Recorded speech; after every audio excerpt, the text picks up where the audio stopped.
Hey there everybody, it's Mark Crowley back with another How to Draw video. Before I get started, I have to acknowledge the big news today, the death of Osama bin Laden.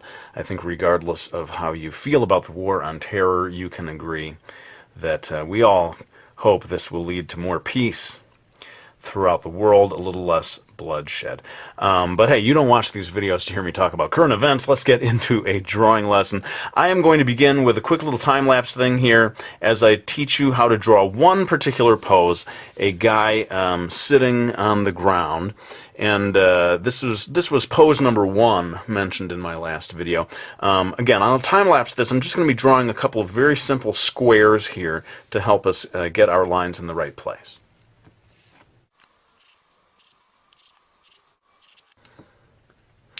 Okay, so I've got these two simple squares. I kind of like to start with something that's easily repeatable. My squares are about 3 inches on each side. And this is going to help me go in and start getting these lines in the right place. I'm going to start by drawing this guy's head. Notice in the pose that I'm drawing here, that's a little further to the right side of the square than to the left. And then I'm going to go in here and put a line that is sort of a basic guideline for his shoulders. Now, when I get to the final drawing, his real shoulders will not actually follow this line, but this sort of helps us get some of these other lines in place. Now notice the line of his back comes down here until it pretty much reaches the left line over here. I'm going to have it curve down right around here, throw in a line for, sort of turn this whole thing into a big curving rectangle almost. A lot of people don't like guidelines, and if you don't, just skip this part and you can move on to the details later on. I'm doing one of his legs here. It's going to come up until it just passes that middle line of the 2 squares, and then shoots down here. I'm going to put in just rough lines for one of his feet. Then another rough, and I'm just sort of doing the outer edge of this because this is all going to get replaced later on, but this is going to be the line of the second leg as it comes back down towards the 2 feet sort of come together at this point. One last guideline here for his arm, coming down right until it sort of meets this line right near the tip of this knee, and then comes across here. Where we will eventually be drawing one of his hands. So these are the super rough basic guidelines. Now I'm going to go into sort of firming things up a little. I'm going to put a sort of crosshair type line here that will eventually show me where to put the eyes, the nose, the mouth, etc. Put a basic guideline in here of the neck, and as I said, the shoulders actually kind of slope a little more in real life. And I'm going to indicate just a little bit of a curve here of his shoulder. Here I want to sort of redraw this a little bit to make his knee and sort of the shape of his leg look like a real human leg. And we're going to get a second line in here for the other side, sort of his the lower half of his leg. All of this stuff, just sort of comes with time. I'm drawing one particular pose here. In fact, some people may look at this video and say, you're not really teaching us how to draw poses in general. You're just drawing, teaching us one pose.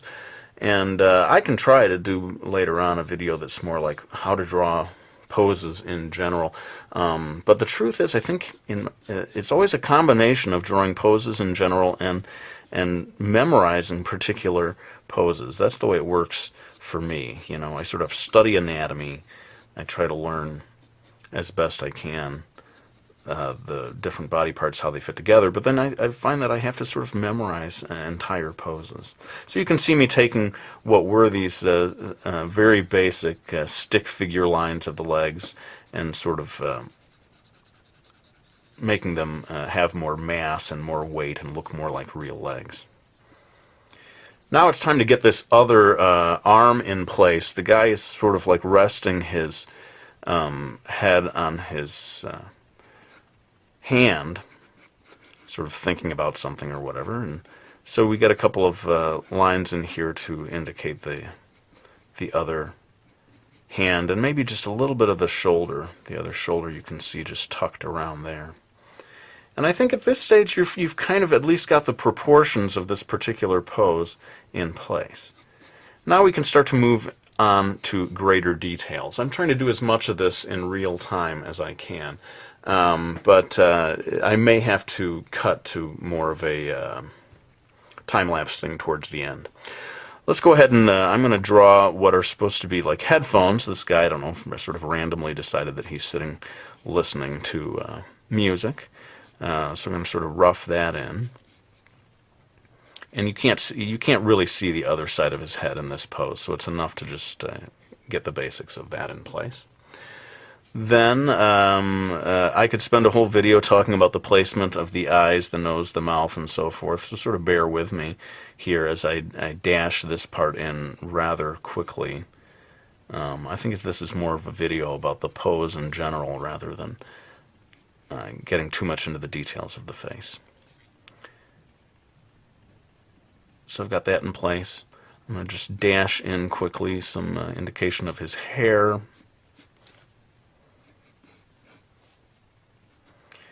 But you can see the importance of getting those initial guidelines in place in terms of figuring out the proportions, making sure that the head relates to the body in the right way.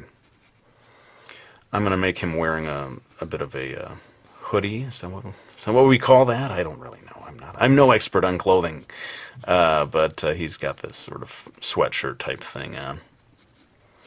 And it's at this stage that we really start getting more and more into the actual details of the drawing. And I did a video a while back on the clothing folds. I think we can always use more videos like that. There's a logic to the way that wrinkles appear when the arm is bent in different places. It sort of comes with practice, and with time you start to develop a sense of where those lines should go.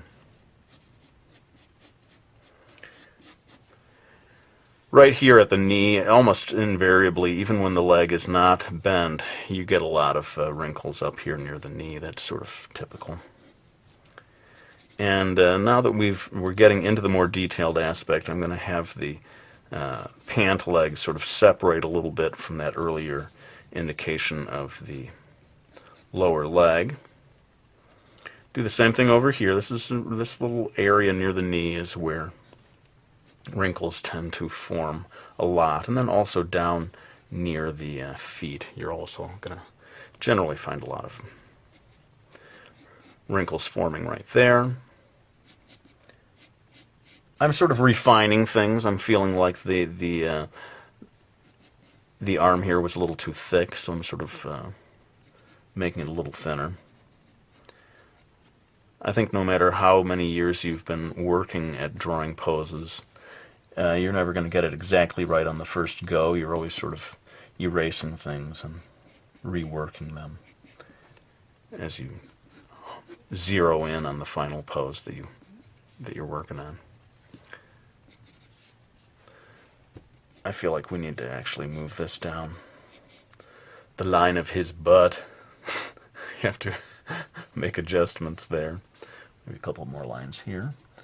And yeah, you know, we're coming up on, what is it? It's like more than 9 minutes now that I've devoted to getting all these lines in place. I think I am going to have to do a little time lapse at the end rather than have this video go on and on and on. But I think you'll all agree that the main trouble with drawing a pose is getting those initial lines in the right place.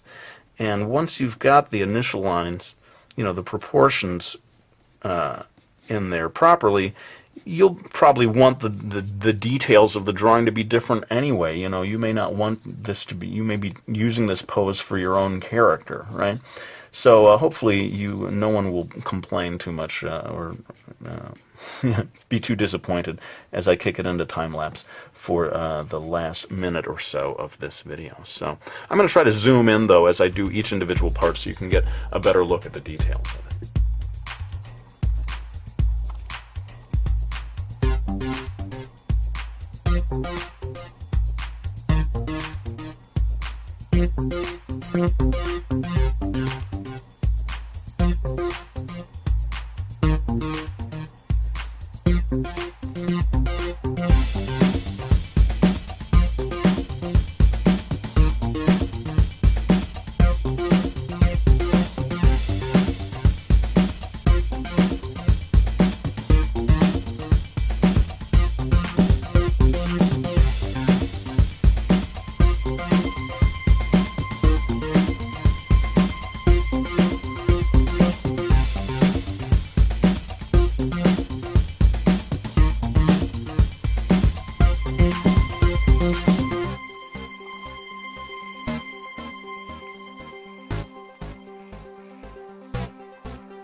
Alright, well, sorry I sped through so much of that in time-lapse. I can already see the comments. Hey man, you didn't teach us about the shading part.